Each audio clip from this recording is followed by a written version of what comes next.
Hello. किसने किसने दिया? अच्छा, ठीक है।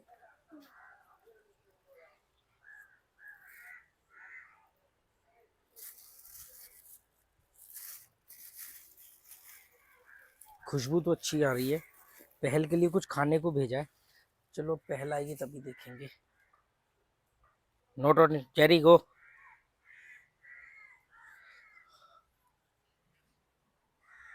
हेलो फ्रेंड्स, नमस्कार दोस्तों।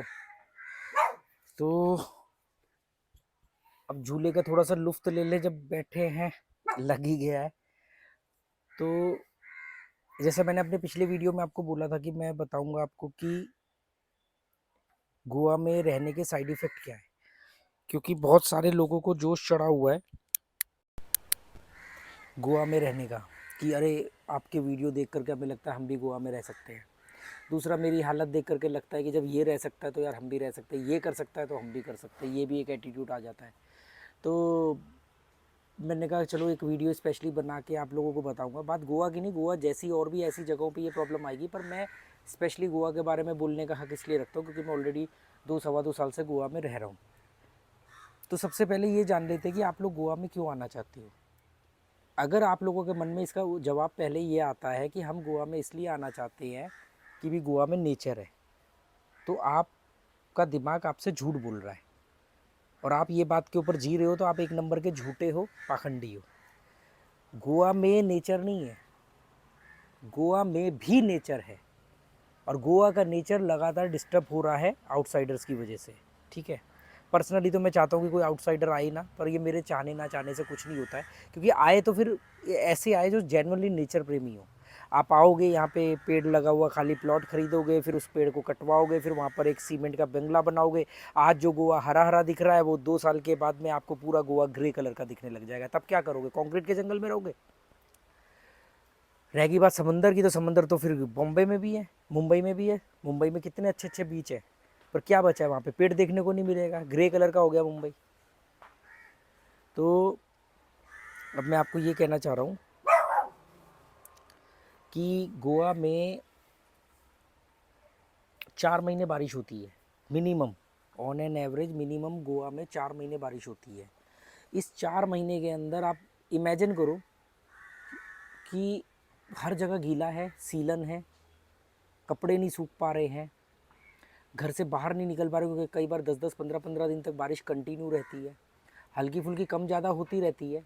रेनकोट और अम्ब्रेला आपके जीवन का हिस्सा बन जाते हैं कि लोग मोबाइल घर पे छोड़ छोड़ सकते हैं, पर रेनकोट और अम्ब्रेला नहीं। जो लोग गोवा आने के लिए तड़प रहे हैं, मर रहे हैं, वो आते हैं सूखे इलाके से, ड्राई एरिया से, जहाँ पर बारिश के नाम नाम पर चंद छींटें पड़ती हैं और वो कहते हैं बारिश हो गई।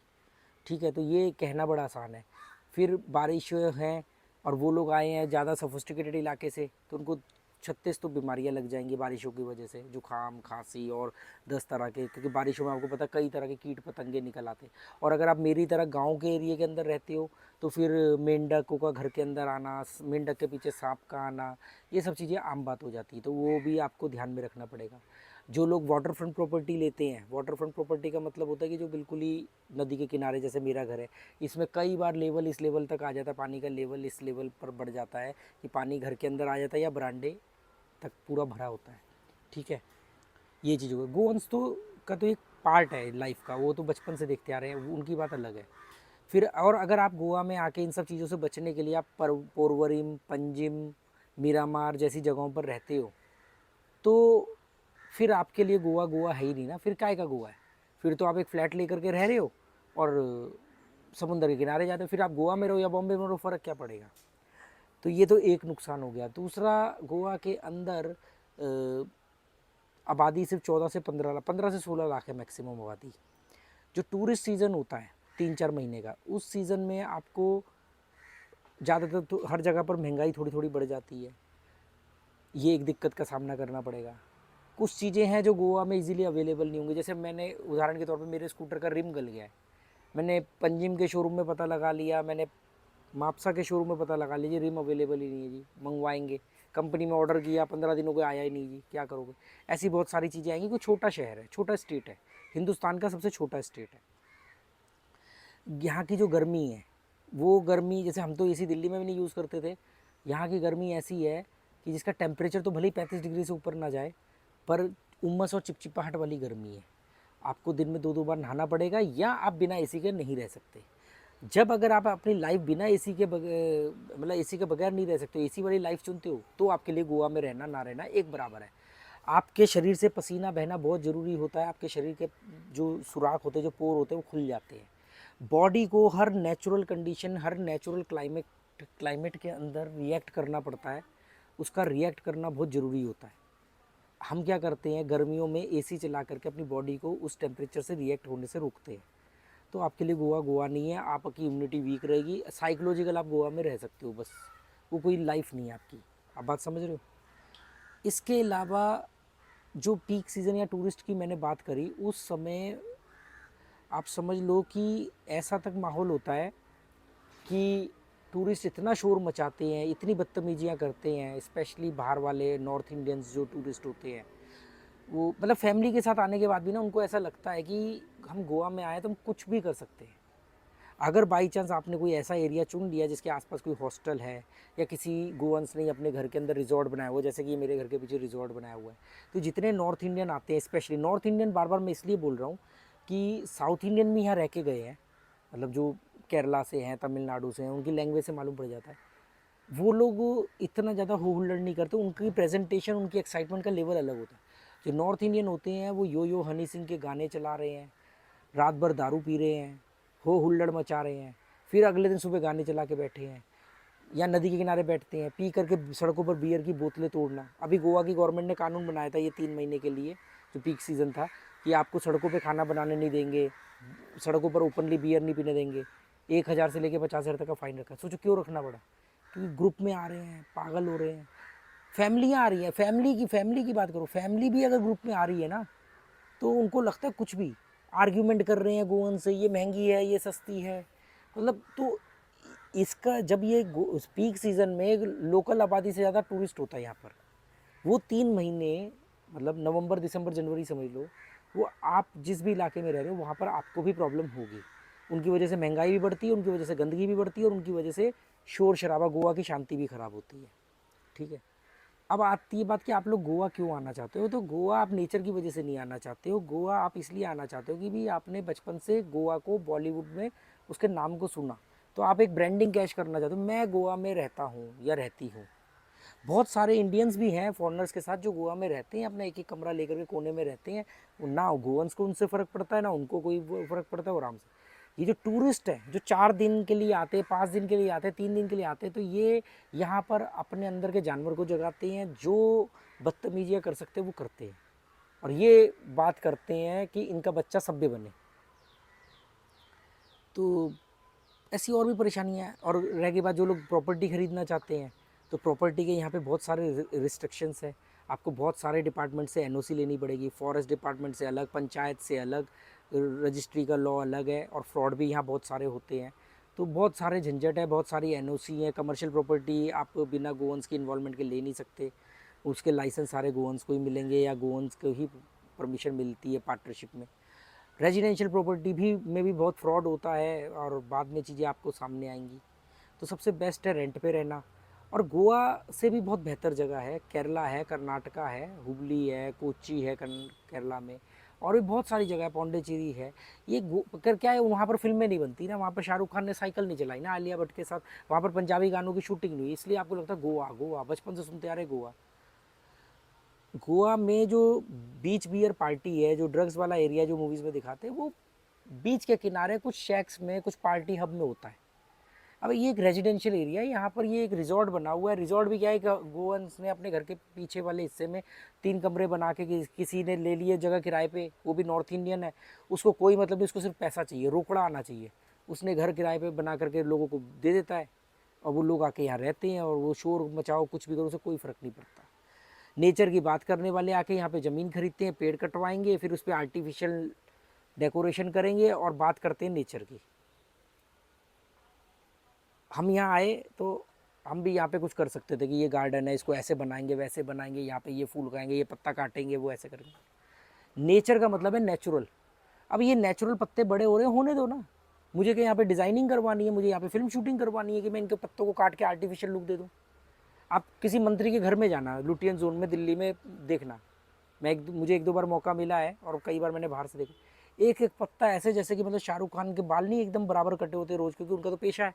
ऐसे उनके घर में आपको, उनके गार्डन इतने बड़े बड़े लॉन है, गार्डन है, अमीर के किसी भी कोठी में चले जाना, आपको लगेगा कि यार सब नकली है, क्योंकि काटा हुआ है ना, ये बड़े ना, ये दिखने में अच्छा लगे, दिखने में। यहाँ कोई पत्ता कहीं बढ़ रहा है, कोई कहीं कुछ हो रहा है, हमने कहा नहीं, जो नेचर है, जो नेचुरल है, उसमें हम टांग नहीं अड़ाएंगे जब तक कि हमें दिक्कत ना हो। इसलिए हमने कभी यहाँ पर जो पत्ता जहाँ बढ़ रहा है, जैसे बढ़ रहा है, जो टहनी जा रही जाने दो, हम नहीं उसको डिज़ाइनर नहीं बनाएंगे, नकली नहीं बनाएंगे। जब मैं अपने बाल नहीं कलर करता तो मैं पत्तों को क्यों काटूं कि भी अच्छा दिखे? जब मैं खुद अच्छा दिखने की कोशिश नहीं करता, सच्चा दिखने की कोशिश करता हूँ। तो आप जैसे लोगों के लिए गोवा नहीं है, अगर कोई इस तरह का थॉट प्रोसेस रखता है। मैं गोवा में आया हूँ, आप लोगों को क्या है, गोवा में आके उनके बिजनेस ऑक्यूपाइड करना चाहते हो, काम क्या करें, उनकी ज़मीनें खरीदना चाहते हो। मैं गोवा में आकर के मैं जहाँ से भी पैसों का इंतजाम करता हूँ, वहाँ से पैसा आने के बाद मैं गोवंस को रेंट दे रहा हूँ, गोवंस को इनकम हो रही है। मैं जिस जिम में जाता हूँ वो गोवंस का, उसको इनकम हो रही है। मतलब हमने यहाँ पे उनका कोई पेशा नहीं, और मेरे पास अगर ज़्यादा पैसे आए तो मैं बहुत सारे गोवंस को जॉब दूंगा अपने पास, अपने जो लाइब्रेरी वाला कॉन्सेप्ट है उसमें उनको इन्वॉल्व करूँगा। मतलब ये आपकी जिम्मेदारी बनती है। और ये बात गोवा की नहीं है, आप जहाँ भी रहो, जहाँ भी रहो वहाँ के लोगों के बारे में सोचो। आप दिल्ली में रहो, दिल्ली के लोगों के बारे में सोचो। मैंने सोचा है कई बार, और सोचा है बहुत लोगों को समझाने के ऊपर, वो पत्थर बन चुके हैं, जड़ हो चुके हैं। अब जड़ को आप क्या समझाओगे? तो गोवा में बहुत सारी परेशानियां हैं। सावन के अंधे को हरियाली दिखती है। जो एक बार गोवा आया 4 दिन के लिए, उसको मज़ा आया, या उसने मेरे 4-6 वीडियो देख लिए, प्रभावित हो गया, तो उसको सब कुछ हरा ही हरा दिखता है। ऐसा थोड़ी है। अच्छा एक बात बताओ, अगर आप लोग गोवा आके शिफ्ट हो गए, ठीक है, अब आप लोगों ने तो रिश्तेदारियाँ छोड़ी नहीं, दोस्त रिश्तेदार, या छोड़ भी दी, तो कल को आपको उन मतलब पार्टी, वो इन्जॉयमेंट, वो खुशी, वो फंक्शन तो नहीं छोड़ा। अब कल को आप मिस करोगे, यार फलाने की शादी में मैं नहीं जा पाया, उसकी फ़ोटो देखोगे शादी की फेसबुक पर, आग लगेगी। काहे का गोवा में रहोगे?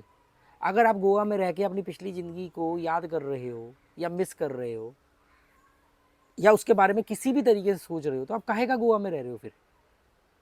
फिर तो आप गोवा में हो ही नहीं ना। और गोवा गोवा गोवा मत करो। गोवा एक जगह है, मैंने ये चुनी क्योंकि मैं यहाँ पर ऑलरेडी 4-5 बार आ चुका था, मैं फ्रेंडली था, मुझे लगा कि पहली बार सीधा फैमिली को लेके जाना है तो लैंग्वेज प्रॉब्लम ना है। दूसरा मेरा एक सिंपल सा है, मैं कभी भी मुंह उठा करके अपनी फैमिली को कहीं भी नहीं लेकर के जाता। पहले मैं जाता हूँ, मैं वहाँ पर R&D करता हूँ, रिसर्च करता हूँ, समझता हूँ, फिर अपने परिवार को लेके जाता हूँ, क्योंकि वो मेरी जिम्मेदारी है। मुंह उठा के कहीं भी चले गए, फिर वहाँ पे जाके पैनिक करते रहे, फिर उनकी सहूलियत के लिए आप वहाँ पे लुट पिट के आ रहे हो। अब मेरे को श्रीलंका लेके जाना अपनी फैमिली को, तो मुझे मालूम है कहाँ जाना है, कहाँ रुकना है, कहाँ पर क्या चीज़ देखनी है और क्या चीज़ नहीं देखनी है। तो बहुत सारी चीज़ें ऐसी होती है जिसको दुनिया देख रही होती है, पर वो देखने लायक होती नहीं है, क्योंकि मैं वहाँ जा चुका हूँ, मैं वहाँ कई दिन रह चुका हूँ। नेपाल तो मेरा दूसरा घर है, एक एक गली पता है मुझे, तो मुझे मालूम है नेपाल में कहाँ रहना है, किस इलाके को नहीं रहना है, किस तरह की ज़िंदगी है नेपाल की। अब मैं सीधा उनको उठा करके सिंगापुर ले जाऊँ, सिंगापुर मैंने नहीं देखा, मुझे ही नहीं पता, मैं उनको कहाँ घुमाऊँगा, कहाँ ठहराऊँगा, है ना? तो एक्सपीरियंस के नाम पे लूट पिटेगा। मेरा एक अपना, ये मैं नहीं कह रहा ये सही है गलत है, ये आप लोगों के ऊपर है। मैं ऐसा करता हूँ, पहले मैं खुद जाता हूँ। प्लेटो की स्टोरी थी ना, द रिपब्लिक में पिक्चर थी, पहले खुद जाओ, रास्ता ढूंढो, मंजिल ढूंढो, रास्ता बनाओ, फिर अपने पीछे वालों को लेके आओ, वो अगर वो आना चाहे तो ये एक छोटा सा ऐसे ही बैठे हुए बालकनी में मेरा मन किया वीडियो, झूले, एक्चुअली मैं झूले पे बैठने का मन कर रहा था। ये लोग ज़रा बाजार गए होंगे सामान लेने, मैंने कहा चलो कुछ नहीं, आप लोगों से झूले पे बैठे बैठे बक करें। अब देवदास तो होने की झूले पे ऐसे बैठ करके बैठ गया हूँ, जी जी मैं झूले पे बैठा हूँ, है ना? कोई मेरी बीवी तो छोड़ के गई नहीं है कि मैं यहाँ पे रोऊँ, मातम बनाऊँ। अब अंदर इतनी खुशी है कि बक किए बगैर रह नहीं सकता।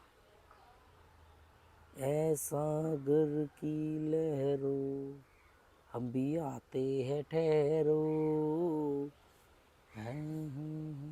अब इस समय दुनिया बाहर बैठी नदी के किनारे, मैं नहीं बैठता, बैठूंगा भी, मतलब लाइबिलिटी नहीं कि बैठना ही बैठना है। अच्छा मेरे घर के सामने नदी, तो रोज़ नदी में बैठना है, तो मेरे घर के सामने शमशान घाट होगा तो क्या रोज़ मरने चले जाऊंगा?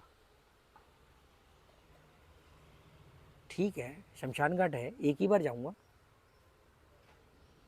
RIP, rip rip rip. पर पर पर पर पर पर पर पर पर पर पा। ये लड़की ये ये लड़की दीवानी लगती है, मुझे तो ये गुड़िया जापानी लगती है। ये देख लो, देखा? ये लड़का जरा सा दीवाना लगता है, मुझे तो कोई इंजन पुराना लग, ऐसे कुछ गाना है ना, love story movie, Kumar Gaurav. और ये लड़की जो थी, इसकी बहन बहुत बड़ी सिंगर थी, हीरोइन भी बनी थी, पंडित, विजेता पंडित। हाँ, ये विजेता पंडित है, इसकी बहन सुलक्षणा पंडित, जो इस गाने पिक्चर में हीरोइन थी। विजेता पंडित, सुलेख सुलेखा पंडित, सुलक्षणा। और ये जतिन ललित की बहनें हैं, सगी बहनें हैं, जो सिंगर है जतिन ललित। ये लड़की जरा सी दीवानी लगती है, मुझे तो ये गुड़िया जापानी लगती। बोल, मैंने बोला ना, वो ट्यून याद रहती है, बोल भूल जाता हूँ। पर्रा पर्रा पर्रा पा पर्रा पर्रा पर्रा पा पर्रा पर्रा पर्रा पा।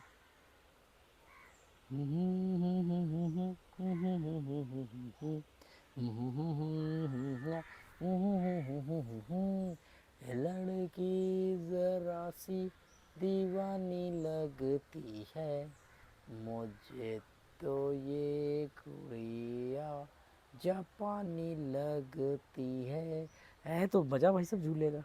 एक तो बात है वो, मतलब कुछ है कि आप बैठे हो रिलैक्स हो, हल्का हल्का स्विंग कर रहा है। पता नहीं आप लोगों को दिख रहा है कि नहीं दिख रहा है, मेरा फ़ोन भी साथ में स्विंग कर रहा है। मिली अंदर सो रही है, डोडो चले गया है, दोपहर को भी यहीं था। इसे खोल के देखते क्या आया है, कुछ काम का हो तो खाते हैं। कुछ गरम गरम लग रहा था, स्पेशली पहल के लिए सिया है, उसकी सहेली वो देने आई है, कि सिद्धि के पापा ने भेजा। सिद्धि और सिया जो है वो चचेरी बहनें हैं। ओहो यार, ये खाऊंगा नहीं, पहल के लिए है, उसके आने के बाद ही खाऊंगा। क्या है पता है? सेव पूड़ी, सेव पूड़ी भेजी है। एक दही पूड़ी होती है, उसमें दही भरा होता है, वो होती तब तक ये गल जाती। ये सेव पूड़ी है, उन्हें आने में टाइम लगेगा।